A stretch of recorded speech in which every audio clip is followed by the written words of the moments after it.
Kaya Rods, ano yung pinakapangalan dito? Villa Israel Eco Park. Villa Israel o Mangrove? Talaga, Mangrove Eco Park. Pero ano yung pinaka-name dito sa area, itong area na to? Mangrove Eco Park Mangrove Eco Park and Kayak Adventure. Mangrove Eco Park.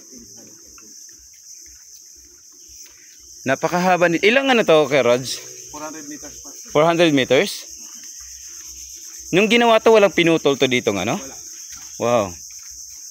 Kaya kung ako semento na Oo nga, makipot lang. Kumbaga kinukuha lang yung distance ng ng bawat. Wala talaga pinutol. Kaya bagay ka lang nito. Kung walang ingay Kuya Rods, no? Kung ikaw lang mag-isa, kita mo, tinan mo. Huwag ka na yan, ha? Rinig na rinig yung Ano pa pala yung bike? Dadalhin pa ba? Sayang. Yung electric bike ko Kuya Eng. Pwede naman. Sakay ka rin, di ba? Pwede naman. Yan natin. Para at least maging prop siya. Kasi may tourist na. Pwede pala mga bike doon. Makarenta ng bike doon. Mga ganun. Di kung dito patatakboy, hindi magsiriksikan yung Yun nga magbanggaan. Hindi siya lang. Kasi sana ako Ang haba nito, pansin nyo. Hindi pa kami maabot ni Kuya Rods sa dulo.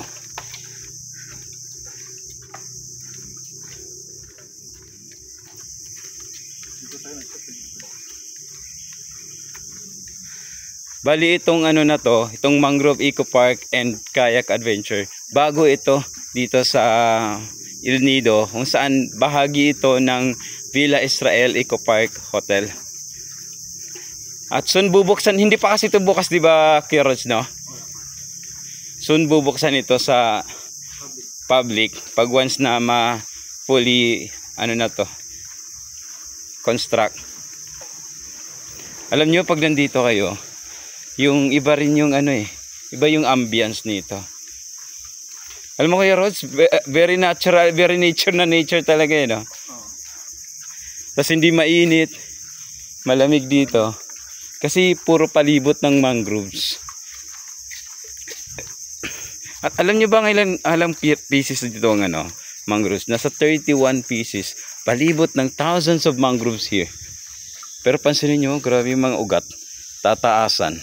At napakaraming benefits ang mangroves. Kung alam nyo lang.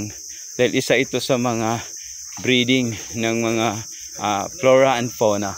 Mag-spill muna kayo? Alin? Kayo. Antayin ko siya. Saan tayo? Doon. Doon lang?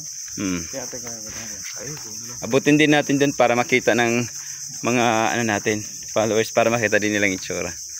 So nakikita niyo po, hindi pa siya fully constructed. At kapag open, maging open na to, maganda na siya. Malamig dito kahit hindi rin mainit kasi tingnan mo, shaded siya lahat. At saka yung klase ng mangroves niya matataas. Hindi siya yung mangroves na mapandak.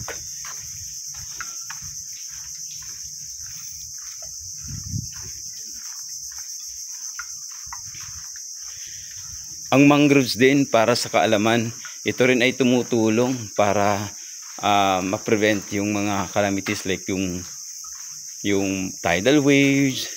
Sila yung sumasangga. Kaya ingatan po natin ang kalikasan. Dito sa El Nido, kahit progreso sa turismo, yung nature inaalagaan po. Ito, ganda dito. So dito yung pinaka-end part Kuya Rods, no?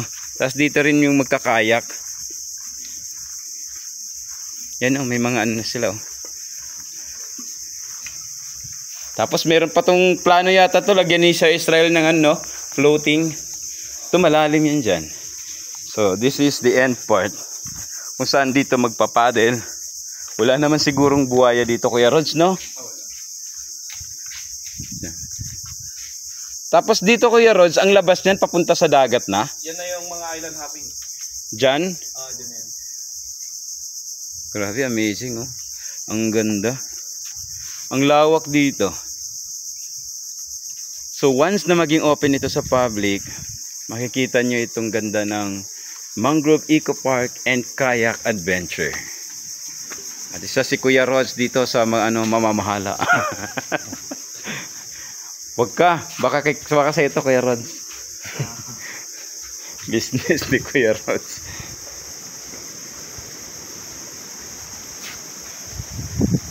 Instagrammable dito. Ang ganda magpa-picture dito kung gusto niyo ng mga nature background. Yan. Soon to open ito. Part ito ng Villa Israel Eco Park Hotel. Sa Korong-Korong sa El Nido. So, nasa Korong-Korong yung place na ito. Maraming salamat po.